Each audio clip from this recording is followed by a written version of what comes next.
Son las 3 de la mañana, las 2 en las Islas Canarias.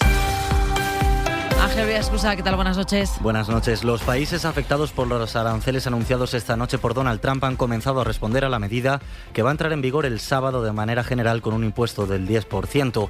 La respuesta de la Unión Europea, que tendrá un arancel del 20%, la va a dar esta madrugada la presidenta de la Comisión, Ursula von der Leyen, aunque algunos países de la Unión ya critican ese impuesto. Rubén Rodríguez, buenas noches. ¿Qué tal, Ángel? Buenas noches. En la Unión Europea, el primer país en pronunciarse ha sido Italia. La primera ministra Giorgia Meloni ha tildado esos aranceles como una medida equivocada y dice que trabajará para poder llegar a un acuerdo con Estados Unidos. Meloni, que ayer no descartaba medidas en respuesta a esos aranceles y defendía que esta guerra no beneficiará tampoco a Estados Unidos. Mientras, en Polonia, el primer ministro Donald Tusk se ha limitado a publicar un tuit en el que escribe en inglés: amistad significa colaboración, colaboración significa aranceles recíprocos, unos aranceles que también recibe su país. Canadá y México, que han evitado la nueva ola de aranceles, sin embargo, se mantienen los del 25% que Trump impuso con anterioridad. Su primer ministro, Mark Carney,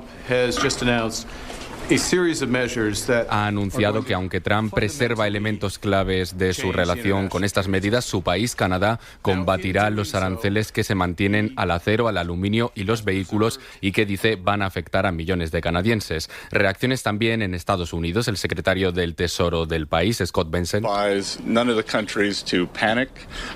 aconsejado a los países afectados por los aranceles que no escalen la guerra comercial con represalias. Relájense, respiren hondo, dice Bessent, y no tomen medidas de inmediato. Rechazo también en las bolsas. La de Tokio se ha desplomado en su apertura. El principal índice, el Nikkei, ha caído cerca de un 4% y bajadas también en los futuros de los tres índices de Wall Street tras los anuncios de Trump. El Nasdaq cae un 2,31%, el Dow Jones pierde un 0,49% y el S&P un 2,8%. Gracias, Rubén. En nuestro país, el presidente del Partido Popular, Alberto Núñez Feijóo, ha sido uno de los primeros en responder a esa guerra comercial de Trump. Dice en sus redes sociales que es una mala noticia y pide a Europa que responda con firmeza. Vox, por su parte, se mantiene en momento en silencio. El partido de Abascal, que ve en Donald Trump un aliado, aunque sus aranceles vayan a afectar al campo español. Estos últimos días, los de Vox han acusado al gobierno de Sánchez y a Bruselas de ser los culpables. Sara Selva. ¿Qué tal? Buenos días. Vox se enfrenta a una contradicción complicada. No puede criticar a su aliado, a Trump, pero tampoco puede negar las consecuencias que los aranceles tienen para España, para sus votantes. Cualquier tipo de arancel, evidentemente, es negativo para nuestros intereses y nosotros siempre, como hemos dicho, nos vamos a posicionar en contra. Por eso insisten en que ellos están en contra, pero para evitar una crítica directa a Trump, lo que hacen es darle la vuelta al discurso. Aprovechan los aranceles para cargar, por un lado, contra el Pacto Verde Europeo, que Abascal ya bautizó como el gran arancel, y por otro contra Pedro Sánchez. Por supuesto, va a ser la gran exigencia de Vox, que el gobierno haga todo lo que esté en su mano para, de una vez por todas, proteger a nuestro sector primario, a nuestra industria, y que no haga todo lo que esté en su mano, como parece que hace, que es perjudicarle siempre que puede, ya sea insultando. Quieren instalar la idea de que los aranceles no son culpa de Trump, que es el que toma la decisión, sino del presidente del gobierno por criticar la política de la administración estadounidense. Y en deportes, el Madrid y el Barça se van a ver en la final de la Copa del Rey después de que los azulgrana hayan ganado al Atlético de Madrid por 1-0. Marcos Gómez Díaz.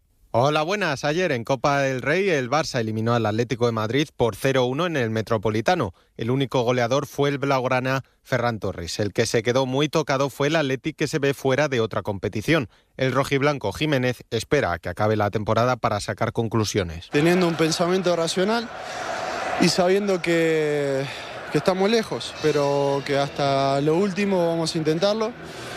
Y como te digo, después pasaremos raya y veremos en qué posición estamos para decidir si la temporada ha sido buena o no ha sido tan buena. Con este resultado, el Barça se verá las caras con el Real Madrid en la final de la Copa del Rey. Y a nivel internacional, hoy tenemos Premier League. El Chelsea se enfrenta a las 9 con el Tottenham. Por último, en baloncesto, el Real Madrid se enfrenta al París a las 9 de la noche en Euroliga. Partido clave para que los blancos se aseguren el play-in. Es todo por el momento. Sigue el Faro con Mara Torres y todo el equipo. Más información en nuestra web cadenaser.com y dentro de una hora, cuando sean las 4, las 3 en Canarias, aquí en la Cadena Ser. Cadena Ser. Servicios informativos.